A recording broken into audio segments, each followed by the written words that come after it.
In an immensely shocking incident in that normally peaceful nation this morning, the former Prime Minister of Japan, Shinzo Abe, was shot twice by an assailant while he was delivering a campaign speech in Nara in western Japan. Mr. Abe, who was taken to hospital in a gravely critical condition, has since died. It has been officially confirmed now. India, led by Prime Minister Narendra Modi, with whom Mr. Abe shared a close personal bond, have been deeply shocked and saddened by the assassination of Mr. Abe, and national mourning has been declared in India tomorrow. Mr. Abe was the longest-serving Prime Minister of Japan and has been widely credited with personally investing in pushing for much improved ties with India, and he himself visited India many times. Mr. Abe also pushed for the concept of the Indo-Pacific and the Quadrilateral of Democracies, or Quad, which has now become an important pillar of India's foreign policy. Today, India's relations with Japan are among the closest possible, with deep geostrategic and geo-economic linkages. Japan is one of the very few countries with which India has a mechanism of an annual summit, and India has been the largest recipient of Japanese overseas development aid. This shocking incident has opened up a lot of questions, and to answer some of these, we are joined today by Ambassador Shilkant Sharma, who will try and explain how this happened, and what this means for India-Japan relations. This is an extremely shocking incident. What do you think happened? How did this happen? Yes, I echo your sense of shock, and seems like a lone wolf attack, because doesn't seem to have any connection so far on the basis of the stories which are coming out. He used to have a background of security personnel, and he had strong feelings against Prime Minister Abe. And then he was prepared well because he had a improvised pistol hidden in a camera, hit him, and he shot him on the chest. So when I heard about it, I was actually quite depressed, because it appeared though they had taken him to the hospital, but his condition was critical, and on the way he had cardiac arrest.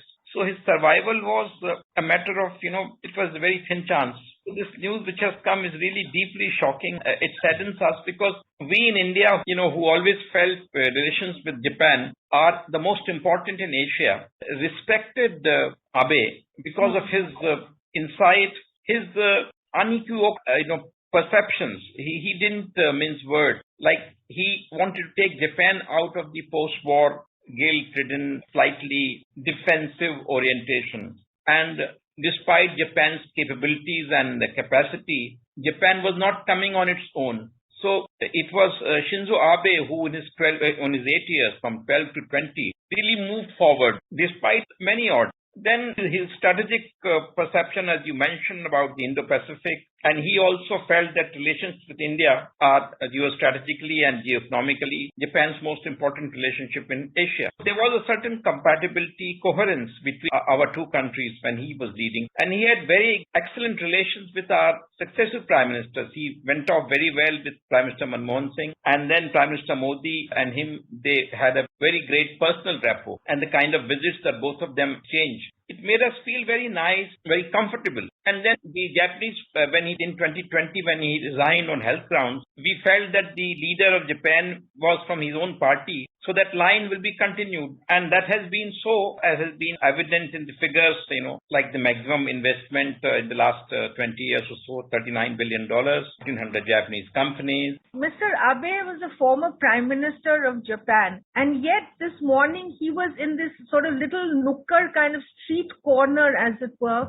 addressing a rally. So the height of sort of democratic practice, in the sense of a small corner meeting with local residents to lobby for a particular candidate from his Liberal Democratic Party. And security, from the visuals that one has seen, security did not, seem almost non-existent, as it were, except that after they all got sort of activated after the shooting. Is it was it a security lapse in some ways? Or is it just that the nature of Japan is so peaceful that these things don't occur to people? Seeing from India where we spend, it is clearly a security lapse. because the story in the morning was that his security entail actually saw the man shoot once and they still didn't overpower him. And, if you look at the US, for instance, where when President Reagan was shot, the assailant was immediately overpowered. And, those few moments which are there between the first shot and second, they are vital for the VIP. And that's where they lacked. And then second, how did they allow the excess? What about the metal testing, etc.? So there, I think the lapses are very much like the lapses in Rajiv Gandhi's assassination in the South when it happened during election rally. So there must have been some kind of intelligence that Mr. Abe was a potential target. But as you said, this is a lone wolf kind of an attack. But even then, his security as a former prime minister needed to be a little more around him and visible, because gun violence is now only visible really in the United States. You don't associate it with Japan. But this was very, very shocking indeed from multiple levels. We are passing through very, very disturbing times. These times, the kind of things which are happening were unexpected. And in these times, any sense of complacence about security, either of a country or personnel or VIP, cannot be forgiven. In the case of Japan, yes, it's a very peace-loving society and people respect each other. There's a lot of, personal courtesies and their democratic system. Even opposition in the parliament is in the Japanese. They are civilized opposition, not the kind of fisticuffs which break into other parliaments. This kind of extreme act, taking the life of a venerable leader, is really beyond one's imagination and belief. Mr. Abe, when he first came and addressed the Indian Parliament in 2007, he spoke of the confluence of the two oceans, as it were, the Indian Ocean and the Pacific Ocean, and bringing about that whole strategic concept of the Indo-Pacific. Both Japan and India are not really comfortable with China. What do you think were the contours of what his vision was? I think his vision was, as expressed in successive summits and the declarations after that, the joint statements. It covered all azimuths between India and Japan: the technology, trade, investment, the frontiers of climate change technology, the projects to be done in India, like this entire western corridor with 12 cities on the way to develop, is a very ambitious plan, and it is taking shape between Delhi and Bombay. And same way his Ahmedabad-Mumbai bullet train, these are projects in India which will transform India's infrastructure and India's industrial development. So his vision is far-reaching, and it is shorn of any doubts or hesitations. Our EM once said about recently that hesitations of history. Now, in the case of Japan, the hesitations of history are put aside, and in the case of India also hesitations of history are put aside, and both are ready to embrace each other in a comprehensive relationship moving forward for mutual benefit and for regional and global stability. Asia, for instance, Japan and India together make a powerful force in favor of rule of law, in the favor of pluralism, democracy. And he lived and died, as the unfortunate day-to-day shows. He died in the manner in which a true Democrat does, totally unassuming, almost anonymous, at a nukkad or a road corner, talking about candidates for coming elections.